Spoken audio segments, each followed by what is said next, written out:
Hari ini, saudaraku, kita akan melihat disiplin di dalam berdoa.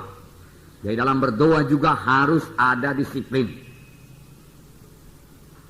Dalam berdoa juga harus ada disiplin, saudaraku. Tanpa ada disiplin doa, kita tidak akan menang berdoa. Saudara, berdoa itu sangat penting. Walaupun setan berusaha mengatakan kepada kita bahwasanya doa itu tidak penting. Yang penting yaitu kerja, dia katakan. Yang penting berbuat. Jangan berdoa, tapi jangan berdoa. Tetapi seturut dengan firman Tuhan, berdoa itu sangatlah pentingnya. Minggu yang lalu kita dengarkan pentingnya doa itu. Ada beberapa contoh pada waktu itu. Contoh yang pertama yaitu mengenai bangsa Israel berperang dengan bangsa Amalek. Lalu Musa menyuruh Joshua berperang. Joshua berperang di bawah, tetapi Musa naik ke atas gunung. Firman Tuhan berkata, sepanjang tangan Musa diangkat ke atas, berdoa kepada Tuhan, maka menanglah Israel. Tetapi ketika tangan Musa menjadi penat dan tangan Musa turun, maka kalahlah Israel. Jadi saudaraku, di sini nyata saudaraku bahwasanya peperangan itu ditentukan oleh doa Musa kepada Tuhan. Kemenangan kita anak-anak Tuhan ditentukan juga oleh doa kita. Sudah pasti saudaraku, Tuhan mengendaki bangsa pilihannya menang, bangsa Israel menang. Demikian juga sekarang ini sudah pasti Tuhan mau memberkati kita. Pasti Tuhan mau hidup kita ini berkemenangan dan berhasil. Tetapi kalau kita tidak berdoa, hal itu tidak mungkin terjadi, saudaraku. Akhirnya Harun dan Hur yang menyertai Musa di atas gunung itu mendapat akal. Dia suruh Musa duduk di atas batu. Lalu Harun dan Hur mengangkat tangannya ke atas. Firman Tuhan berkata, dengan demikian tangan Musa terangkat ke atas sampai matahari terbenam. Dan dengan demikian bangsa Amalek dikalahkan oleh orang Israel. Jadi peperangan itu dimenangkan oleh doa. Oleh doa. Walau Tuhan menghendaki bangsa Israel menang, tetapi kalau bangsa Israel tidak berdoa, maka kemenangan tidak jadi. Begitulah pentingnya berdoa. Jadi tanpa berdoa tidak ada kemenangan. Kalau saudara lihat perjalanan Bani Israel, saudaraku, mereka mulai memasuki tanah Kanaan. Sudah mengalahkan Jericho, sudah mengalahkan saudaraku Ai. Nah, mereka mau memasuki kota-kota lain. Dan kota-kota lain mulai ketakutan akan kedatangan bangsa Israel. Lalu ada satu kota, kerajaan yang dekat dengan mereka, orang-orang Gibeon.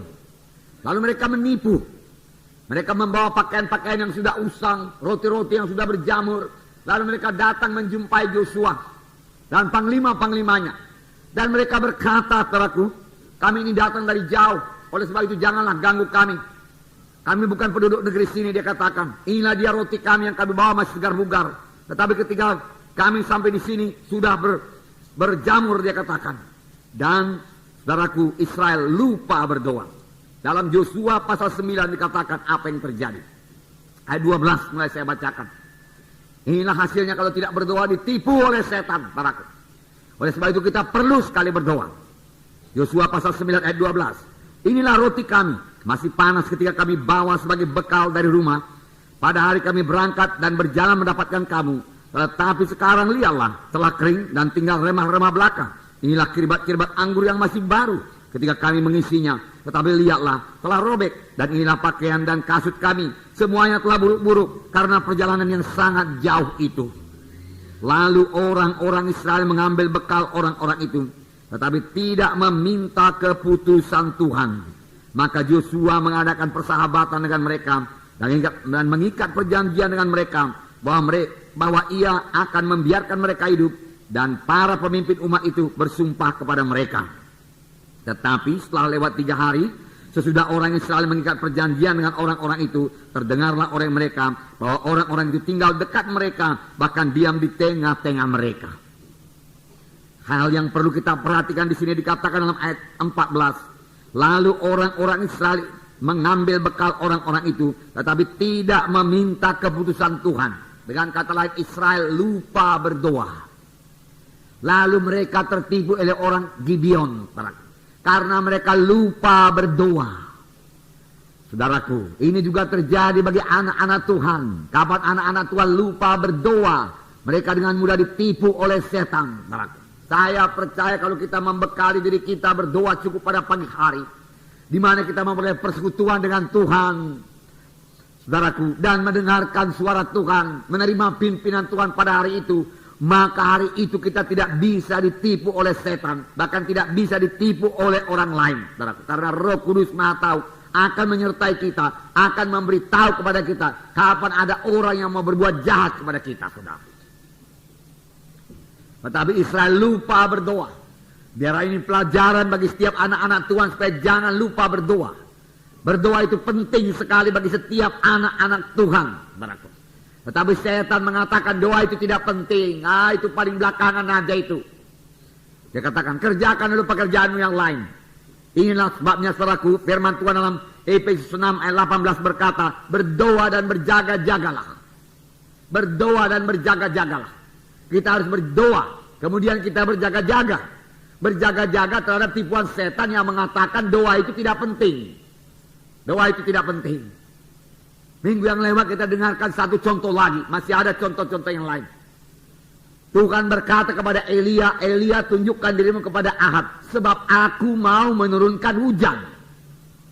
Tuhan sudah mau menurunkan hujan kepada bangsa Israel. Tapi Elia terlaku harus berdoa. Elia menunjukkan dirinya kepada Ahab.